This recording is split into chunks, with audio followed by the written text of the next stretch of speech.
Winter in Winter Creek was not just cold. It was heavy. Snow piled on the porch roof of Hart House.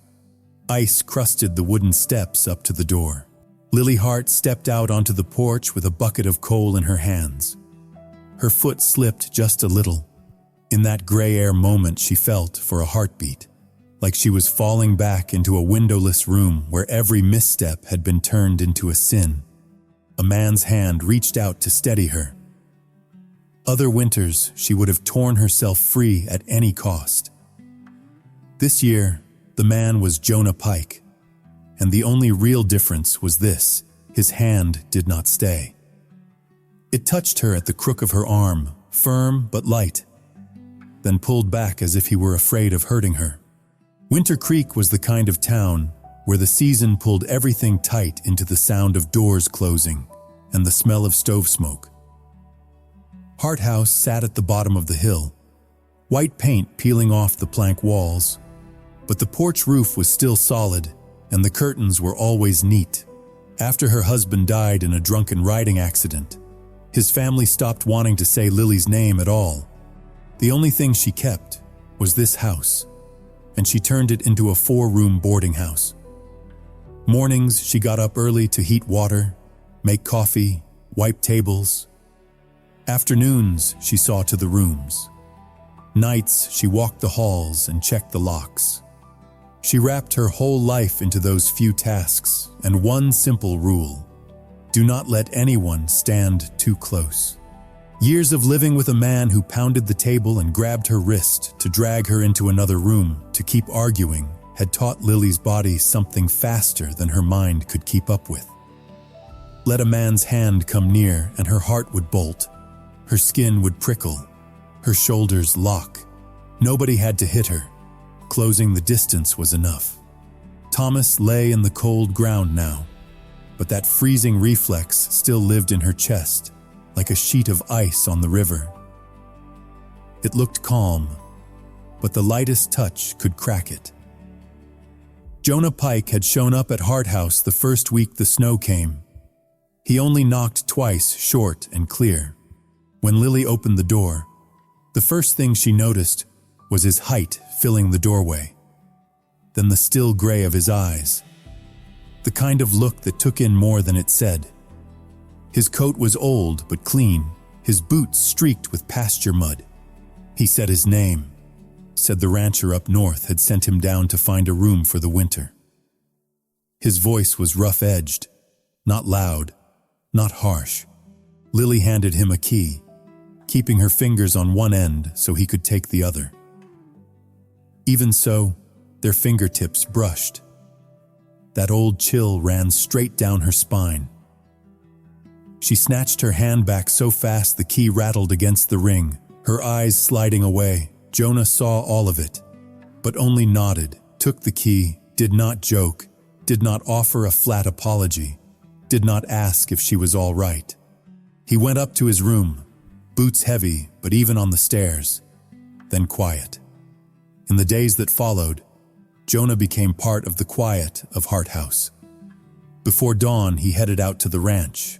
After dark, he came back, hung his hat on the same nail, laid his room money down on the same day every month. If Lily cooked supper, he sat and ate whatever was put in front of him. No complaints, no praise. Now and then, when he saw her carrying more firewood than she should, he would simply say, "Let me take that," then stand there and wait for her answer. If she shook her head or said nothing, he turned away, his hand dropping as if he had never lifted it. The morning the porch steps were slicked over with ice, Lily had already told herself to be careful. Wind came up from the river, bringing fine, dry flakes with it. She held the coal bucket, eyes on the planks, taking short, careful steps. A thin skin of ice still won. Her heel slid. Her weight went out from under her. The coal shifted with a rasp of stone on metal. In the half-second that followed, her insides seized, bracing for an old shout, bracing for the grip that would clamp down on her arm and drag her back toward a door that would slam. The hand that touched her this time was not like that. It settled at the bend of her elbow, steady but gentle, just enough to keep her from falling, then let go as soon as she caught herself. When Lily looked up, Jonah had already stepped back, both hands lifted slightly, palms turned toward her as if to show they were empty. He did not pretend he hadn't seen the panic in her eyes, and he did not press her with questions. He only asked, low and a shade warmer than usual, if she had her feet under her. Outside, winter still whipped the wind past the porch of Hart House. But right then, in the middle of the cold, Lily felt something flicker inside her that was almost like winter sun edging over a hill. She did not know yet if she dared move any closer to that bit of light. As for Jonah, he simply stood where he was, as if waiting came as naturally to him as breathing. After that icy morning on the porch, Hart House slipped back into its old rhythm. But inside, Lily, something had shifted. Just a hair. Nothing anyone else would notice. Guests still ate breakfast, came and went, paid their rent, grumbled about the weather. Jonah still hung his hat on the same nail, left for work at the same hour. Only now, when she heard his boots on the porch, instead of wanting to disappear into the kitchen, Lily found herself staying where she was for a heartbeat longer. That afternoon, the sky went gray early. Wind slid under the door, carrying the smell of new snow. Lily was alone in the kitchen, stirring a pot of stew for the boarders. She bent to check the fire, then reached up for the salt jar on the high shelf. Just then, Jonah stepped in with an armful of wood. He saw her stretching, and without thinking, lifted his hand to get the jar for her. His arm came up behind her back, not touching, but the space between them closed so suddenly that Lily could hear her own breath catch in the middle of her chest. Her body moved before her mind. Her shoulders locked. Her neck shrank down. Her hand froze in midair. For a split second, she was back in the old house. Door slamming, Thomas snapping, "Leave it! I'll get it!" Before his hand clamped around her waist, squeezing like she was something he owned. Jonah saw the change in one beat. He could have ignored it, grabbed the jar anyway, maybe joked it off.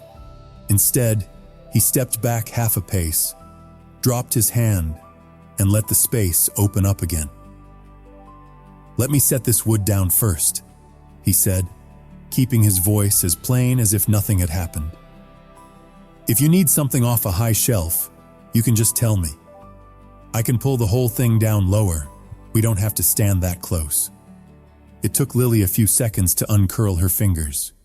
She forced a small smile, eyes on the stove instead of his face. "It is all right," she murmured. "I am used to doing things myself." "Being used to something does not make it good," Jonah answered, already turning away with the wood so his words did not pin her in place. "I am used to sleeping out in the barn. Does not make it a bright idea." The clumsy line pulled a quiet laugh out of her. The tight weight in her chest eased a little. She went back to the stew, letting the smell of meat and onions smother the old memory that had rushed in. Jonah split kindling at the far end of the room, the steady thunk of the axe close enough to hear, far enough not to crowd. That night, after the guests had eaten and gone quiet, Lily washed dishes in warm water, head bent, back aching. Hart House had its own kind of loneliness at the end of the day. The tick of the clock, the wind at the eaves, the faint clink of plates like someone talking to themselves. Jonah went up to his room but did not lie down right away. He sat on the edge of the bed for a while, listening to the faint sounds from below. Then he went back out to the upstairs hall and lit a small kettle on the little stove in the common room. He did not walk straight into her kitchen. He stayed outside it, waited for the water to boil, dropped in a pinch of tea. When it was ready, He poured one cup and carried it down the hall to where Lily's door was pulled almost closed. He knocked twice, soft and even. Nothing like the drunk pounding she used to hear on a different door in a different life. Then he set the cup on the floor, just so, by the threshold. Lily opened the door a few minutes later, still holding a dish towel. She looked down at the cup, steam curling up, then along the hall. Jonah stood at the far end, as if he had just happened by to check a window latch. He did not come closer or stare, only tipped 2 fingers off the brim of his hat in a small greeting. "Colder than last night," he said. "Tea helps you sleep a little better. If you do not like it, leave it. I will take it down in the morning." "Thank you," Lily answered, her voice softer than the wind outside. She closed the door, sat on the edge of the bed with the cup in both hands. Heat seeped into her fingers, along her wrists, up into her chest. She could not remember the last time someone had made her anything without expecting something in return. The last hands that had reached for her had done it to pull, to demand, to hold on. Here, in a worn wooden house at the edge of a winter town, a man had handed her a cup of tea and then stepped back, not touching her, not asking for her story, not insisting she smile for him. Lily took a slow sip. Outside, Winter Creek lay under its heavy snow. The wind still rattled the door latch every night. But inside Hart House, under the clock's ticking and the smell of tea, there was something new. The sense that someone was waiting without pushing. A man willing to stand at the far end of the hall, not coming closer until she was ready, but not walking away either. People say the sun comes up on time whether anybody is watching or not. That night, with her hands wrapped around that fragile warmth, Lily began to wonder if maybe, in her own life, there was a kind of sunrise like that starting to edge over the hill. In a small town, news moves faster than the wind. By midwinter, all of Winter Creek knew the picture. Jonah Pike at the back table near the stove, eating in silence. Lily Hart moving between tables with a clean apron, always just out of reach of any hand that strayed too far. Folks whispered, "She hasn't let a soul touch her since Mr. Hart died." One midday, with the snow eased but ice still slick on the road, a woman in her 40s walked into Hart House. Good coat, wool scarf, cheap perfume mixed with wagon smell. Lily knew her at once. Emily, Thomas's younger sister. At the funeral, Emily's breath in Lily's ear had been full of little barbs that made her want to sink through the floor. "So we meet again," Emily smiled, lips curved but eyes cold. "Sister-in-law Lily, or should I say the landlady now?" Lily tightened the towel in her hand. "Have a seat," she said, keeping her voice even. "Coffee? Hot soup? Oh, I didn't come to eat." Emily flicked her fingers. "I came to talk family. Tom was my brother. The Hart family doesn't forget its own as easily as you seem to think." The word family hit right where Lily hated it most. From his corner table, Jonah looked up without moving. He saw Lily's shoulders lift that fraction they had on the icy porch. He set his spoon down and listened. Emily leaned forward, elbows on the table without asking. "This boarding house," she said, eyes sweeping the room, "was still in Tom's name when he died. Where are the papers? You thought about coming back to live with his people, instead of staying here alone with men coming and going." "My father bought this house before I ever met Tom," Lily answered, voice steady. "He left it to me in writing. The pastor and the old sheriff signed. Tom just, lived here with me." Emily barked a short laugh. "You always were good with words, But out there, people see you as Thomas Hart's wife, and a wife owes what her husband leaves behind. Good debts and bad. Money debts and... Her lip curled. Debts of the flesh. The last phrase chilled Lily's skin. In her head, she heard Thomas again. A wife pays her husband back. I work all day. You owe it to me to make me feel like a man. Every time he said it, fingers dug into her arm. Her back hit a door. Emily, I don't... Lily began. But the other woman was already around the table, hand shooting out to grab Lily's wrist like she was snatching a child. Lily's body did what it always did. Shut down. Eyes wide, mouth clamped, heart pounding with no sound. Emily's fingers closed and tugged. Come on, we'll talk in back. No need to let the guests... You'd best take your hand off her. Jonah's voice came from the far end of the room, not loud but cutting clear. He'd already risen. The chair behind him still trembled. He walked forward, not charging, not puffed up, just one solid step after another on the wooden floor. Emily spun, startled she hadn't heard him move. This is family business, she snapped. None of yours, Mr. Pike. It is when someone's got a grip on the landlady in her own house, Jonah said. His eyes were fixed on Emily's hand. In Hart House, guests touch the food and the furniture, not the owner, not unless she says so. He didn't grab her, didn't yank. He simply reached out and peeled Emily's fingers off Lily's wrist, one by one, slow and sure, like working a tight knot loose. As each finger lifted away, Lily felt something around her chest loosen with it. And who do you think you are to interfere? Emily flared, voice climbing. I'm the man who pays to stay here, Jonah answered, still watching Lily's wrist. And a man who doesn't care to see the woman who keeps this place hauled around like stock on a sale day. When Emily's hand was clear, he stepped back half a pace, and only then met her eyes. If you've got questions about deeds, you take them to the sheriff.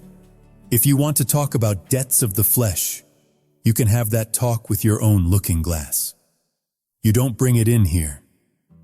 The air in the room turned thick. Color rose in Emily's cheeks. She turned on Lily, ready to throw one last barb. But for the first time in years, Lily did not drop her gaze. She held her own wrist where those fingers had been and lifted her head. This house is mine, she said, not loudly, but clear. If you want to argue, bring your papers. If you just came to remind me I was Thomas's wife, you've wasted the trip. That man is in the ground, and I am not that wife anymore. For a heartbeat, Emily rocked back as if she'd been slapped, and no hand had moved. You'll regret this, she spat and spun on her heel. Her skirts flared, the door slammed, and her footsteps scraped away on the frozen street. Silence settled over Hart House again, the clock ticking, the smell of cooling soup.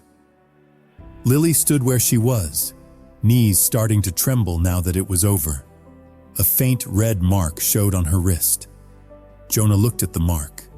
His hand twitched, then stopped halfway. May I look at it? He asked, voice lower than usual. Just look. If you'd rather I didn't, I'll stay right here. Lily drew a breath, then lifted her arm, palm up. He came half a step nearer, close enough to see the skin, but not close enough for their breath to mingle.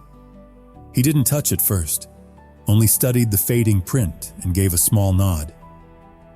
Didn't break the skin, he said. Just left somebody else's handprint, the kind that makes you feel dirty just seeing it. The plain truth of it pulled a thin laugh out of Lily, though her eyes were shining. She drew her hand back, this time not snatching, just slow. Thank you, she said, for stepping in. Jonah shrugged. I did the easy part, he replied. You did the hard one. You told your past no. I just stood where I needed to be, so if you shook, the wind didn't knock you over. Lily looked at him, realizing that stood there was exactly what he'd been doing since the day he walked into Hart House. Not storming the door, not pressing, not walking away. Just standing like a slow, stubborn sunrise, waiting for someone to dare crack the curtains. Somewhere inside her, the thin sheet of ice that had hung over everything for years felt a new hairline crack. Not from being smashed, but from beginning, finally, to thaw. Emily was gone, but her words clung to the walls of the boarding house. Every time Lily walked past the table at noon, she could almost hear deaths of the flesh scraping along her spine like a cold draft. For a few days, Hart House ran on habit. Guests still came and went. Jonah still rode to the ranch at dawn and came back at dusk, ate a simple supper, then sat a while at his corner table. No one mentioned Emily, not even Emily. But Jonah noticed Lily often stopped outside the small room at the end of the hall, the room Thomas had once used to cram in old trunks. One night, after the guests had gone upstairs, Jonah rinsed his hands at the backyard pump. When he came back, a strip of light was spilling from the storage room. The door stood ajar. He tapped his knuckles on the frame. "You need more firewood?" he asked. An easy excuse to say, "I'm here." Lily was kneeling beside an old wooden trunk, lid open, papers spilling out in a messy pile. The lamp on the shelf threw shadows under her eyes, making the tired there easier to see. She flinched at the sound, then let her shoulders drop when she realized it was Jonah. "I'm looking for papers," she said, trying for a smile and missing. "My father's deed. The old pastor wrote it out. The old sheriff signed it. I haven't looked at any of it in years. I just kept this place running, like if I worked hard enough, no one would ever ask to see a thing." Jonah glanced at the papers, then at her hands, trembling just a little. The room was cold, the wind slipping through the cracks in the boards, making the lamplight shiver. "It's too cold in here," he said. "Bring the trunk out to the kitchen. Better light, chairs for your knees. If you want, I can help read. My father made me go through every ranch paper he ever signed. Hard to forget it now." Lily looked at the trunk, then at her own hands, and nodded. "All right," she said, "as long as I get to decide what you see." "Understood," Jonah nodded. "I only touch what you slide my way." He rolled up his sleeves and took one handle. She took the other. They carried the trunk out together, step by careful step. Every time her grip slipped, he didn't grab at her. He just took more of the weight on his side, so she wouldn't have to. They set the trunk on the kitchen table. The stove still held a bit of heat from the evening stew. Lily sat at the head of the table. Jonah took a chair at an angle beside her, not directly across, so his gaze didn't feel like one more thing she had to carry. She pulled out stacks of papers, bills, IOUs, old letters, the smell of old paper mixed with wood smoke. "This one you can read," she said, pushing a yellowed sheet toward him. "Looks like a bill of sale. My father's handwriting never did stay on a straight line." Jonah picked it up, his fingers touching only the edge of the page, not her hand. He tilted it into the light and read slowly. "I, Jacob Miller, hereby sell the house at," he murmured, then stopped, eyes widening a fraction. "This your father's writing?" "Yes," Lily said, her heart starting to pound, though she didn't know why yet. "Sell to my daughter, Lily Miller Hart, for the sum of $1, Jonah went on. That's how folks write it when they're really giving it, but want it to stand as a legal sale. Here's the pastor's signature, and the old sheriff's. This house is in your name, not Thomas's, plain as print. Lily felt her eyes sting and wasn't sure if it was lamp smoke or what he'd just read. She had always known that was how it was, but knowing and looking straight at the words were two different things. Hearing Jonah read it out loud dragged those lines out of the dark and set them on the table between them. And the debts? She asked, touching another stack, the ones Emily's voice had wrapped itself around. Tom owed all over town. His sister says I have to pay, because a wife carries the load. What's the sheriff supposed to say if they show up again? Jonah skimmed a handful of notes, eyes moving faster now. Most of these are in Thomas Hart's name alone, a few in his and his brother's. I don't see Lily Hart on a one of them, unless it's on the line that says who people pay room and board to. He looked up.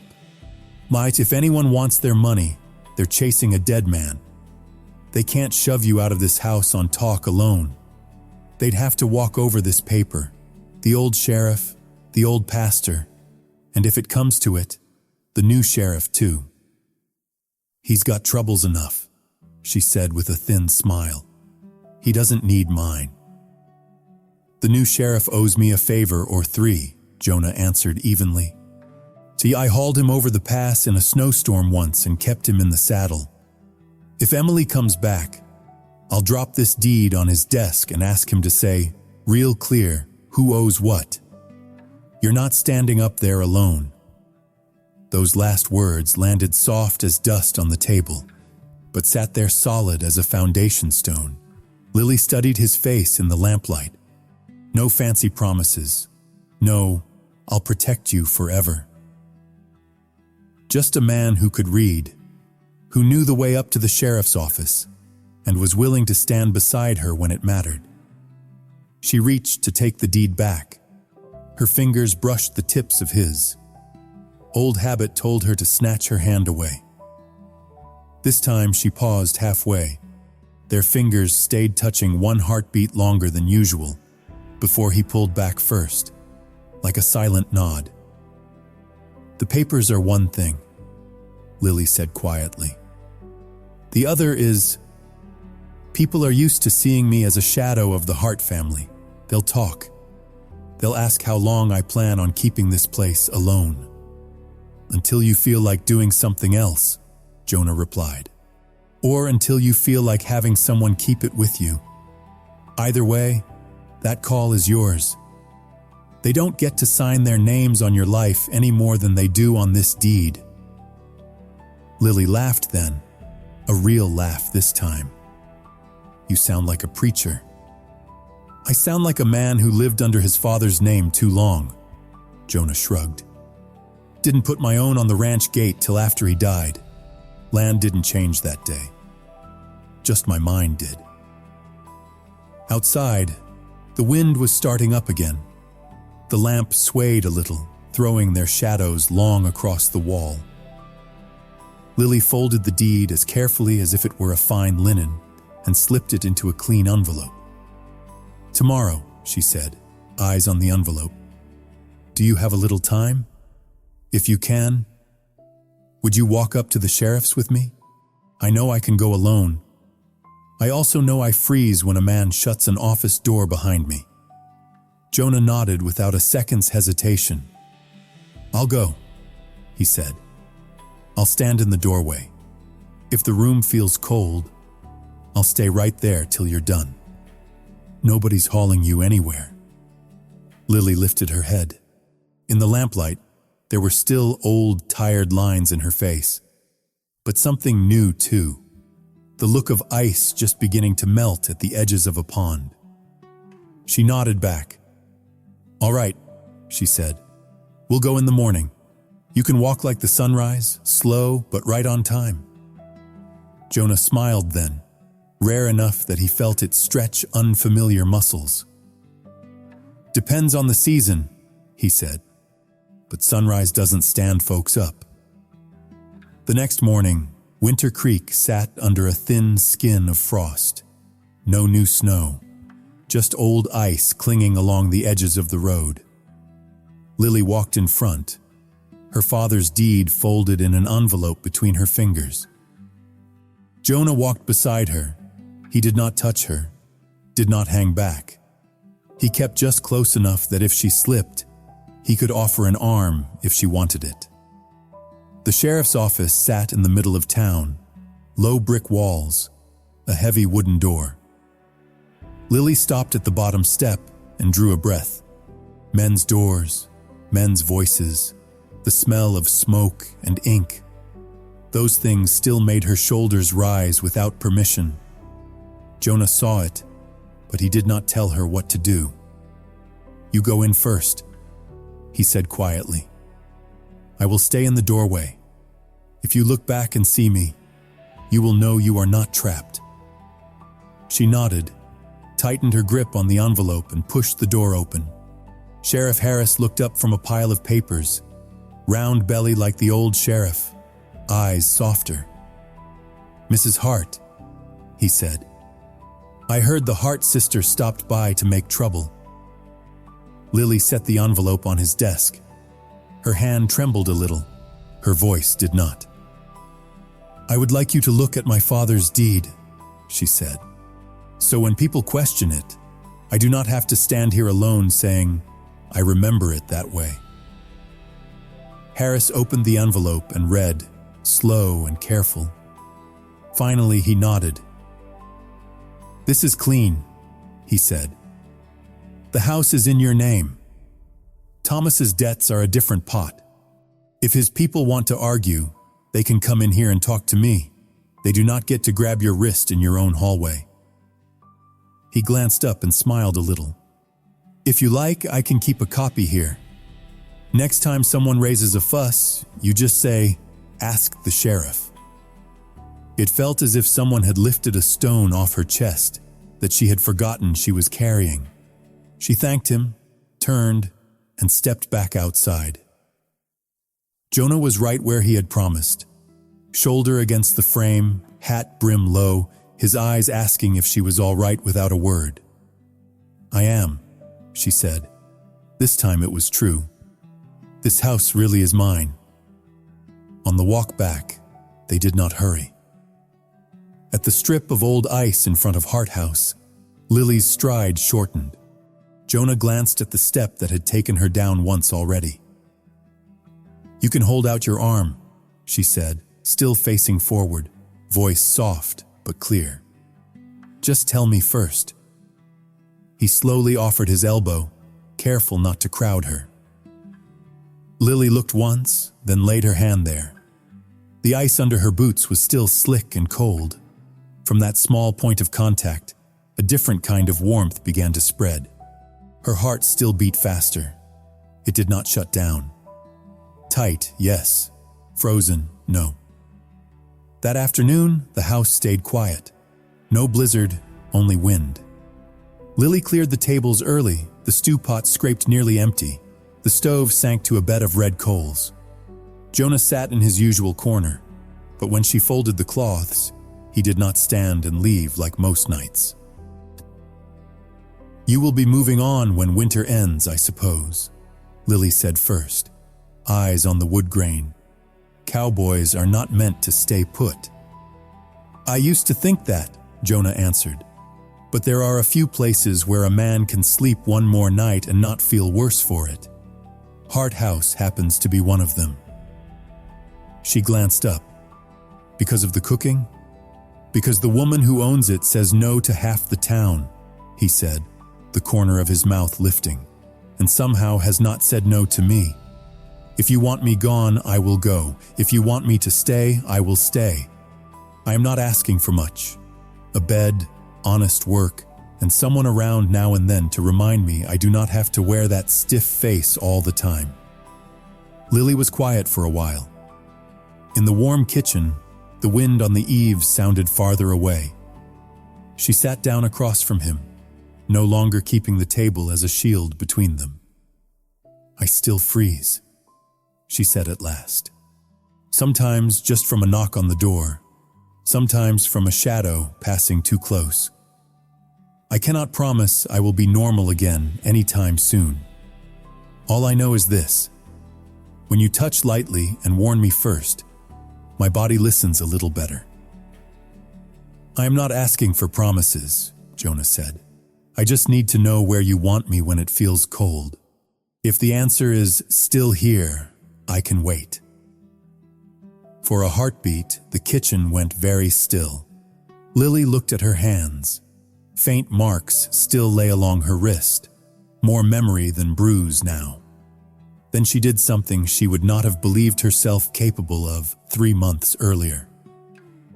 She reached across the table and set her hand in the empty space, palm up. "I want," she swallowed, "I want you to stay. And if it is all right, I would like you to hold my hand a while. Do not pull. Do not push. I just want to find out how much less this winter can hurt." Jonah looked at that offered hand as if it were something rare. He did not snatch it. He set his own hand over hers, turned it so their palms met, and let his fingers rest there. Solid enough that she could feel him, gentle enough that she could leave any time she chose. The old instinct rose up. Yank back, stand up, find a chore, hide. Lily thought instead of the sheriff's doorway that morning, the way the door had opened, the way Jonah had stood in the frame like a strip of steady light. She drew a slow breath and let her hand stay where it was. "If I freeze," she whispered, "what do you do?" "I wait," Jonah said, "the way the sun waits for ice to melt. It does not pound. It does not shout. It does not jerk. It just stays." Lily smiled then, shaky but real.